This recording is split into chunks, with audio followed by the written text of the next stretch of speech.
Hello guys, how's it going? My name is Dal. And recently, in this week's build of the Dragonflight beta, we saw even more class changes.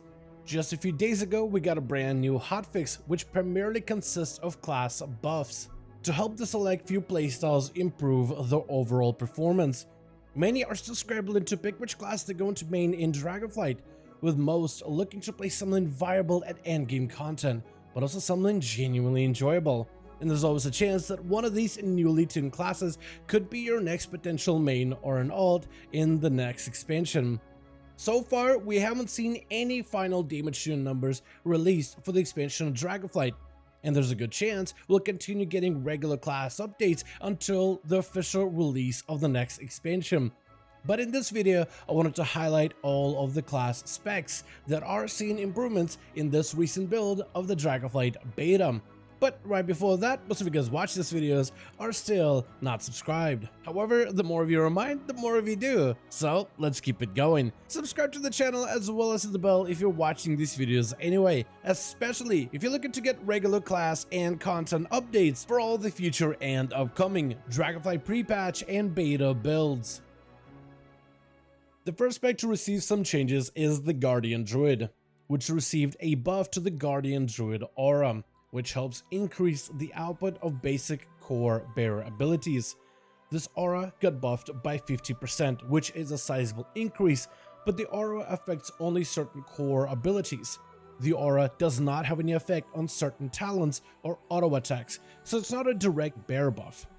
Based on the early sim numbers, however, it looks like Guardian is being amped with this aura by 25% overall, making them currently on par with some of the strongest tanks when it comes to damage output, competing against the current king, the Blood Death Knight. The talent of After the Wildfire will heal all allies within a wider area, and its healing effect has become more bolstered, resulting in regular heals for 50,000 worth of health roughly every 25 seconds for all party and raid members, which is quite good overall and helps improve Guardian's hybrid capabilities.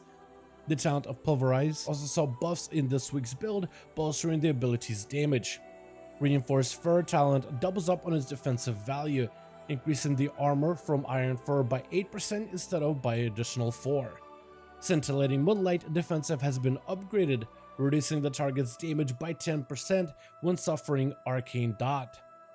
And for now, it looks like the Guardian Druid has made a pretty spectacular return in Dragonflight. These buffs may be some of the best in a long while, and help this playstyle become a lot more impactful member when it comes to group and game content. As long as we don't see any surprising nerfs over the next few weeks, Guardian Druids could potentially solidify a dominant position as a powerful tanking option heading into Dragonflight. The spec of Marksmanship Hunter also saw damage buffs in this week's beta build. Though as Marksman does grow stronger, the end result is a bit bittersweet. Based on the early sim numbers, it looks like the ability of Rapid Fire is being buffed by 20%. Aim Shot and Kill Shot become 10% more deadly with this recent update. Both Aim Shot and Rapid Fire are used in single target fights as well as in AoE, as the two can ricochet to nearby foes for extra cleave output, which helps improve marksmanship in all types of PvE encounters. Though marksmanship may still need a little bit more work before it's battle ready. With the current early numbers, it looks like Marksman is still behind in comparison. Lining them up against its sister spec, the Beast Mastery Hunter, Marksman loses out on boss fights, usually behind by 10%. It even falls behind Survival if Survival picked a full AoE focused Mythic Plus kit. Even then, Survival inches out Marksman by about 4%. When it comes to dungeon content, Marksman is currently behind Beast Mastery by 8% on average, only matching up to Beast Mastery when versed against 5 targets in bursty AoE scenarios. Overall, Marksmanship did get some crucial buffs in order to help improve the overall value, but even then the spec is still quite a bit behind. It's possible that it could close the gap with better gear, possibly with a different talent build. Maybe using a secret combination of talents, it could regain some sort of a dominance. But until then, with the current information we have as of this moment, it looks like it's going to be behind unless we see some further tuning. This week, Assassination's deadly concoctions become even more deadly. starting with buffs to abilities like Fan of Knives and the basic bleed of Garrote, as well as many of the rogue's talents which got empowered in this week's update. Blindsight becomes more efficient in execute scenarios. Shrouded Suffocation helps amplify Garrote and the bleed-based builds. Kingsbane gains even more instant poison damage as well as a better periodic output.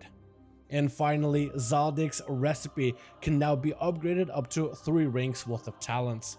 The final rank of Zaldic helps enhance all bleeds and poison damage against heavily injured targets by 45%, which is a substantial increase.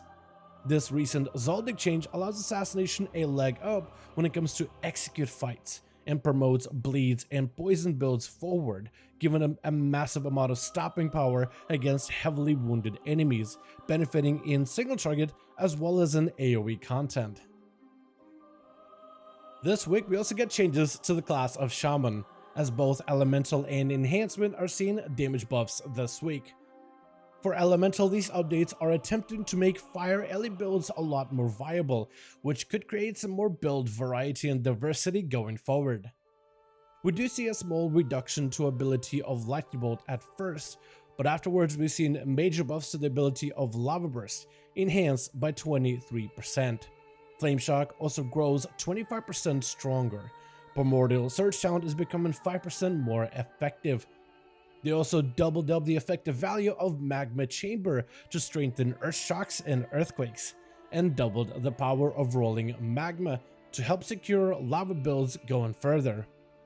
We also saw a 20% damage buff to Lava Beam, a modified version of Chain Lightning inside of the Ascendance window, which will now benefit from power of the Maelstrom as well as Lightning Rod talent options.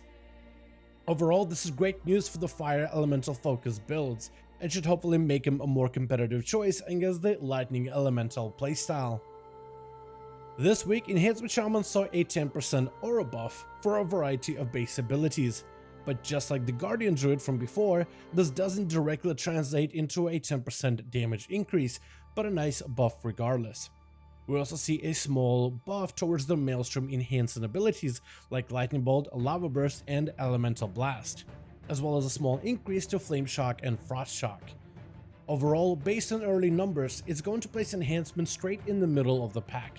Not amazing at the top, but also not all the way at the bottom, if it were to have translated these changes into the current pre-patch build.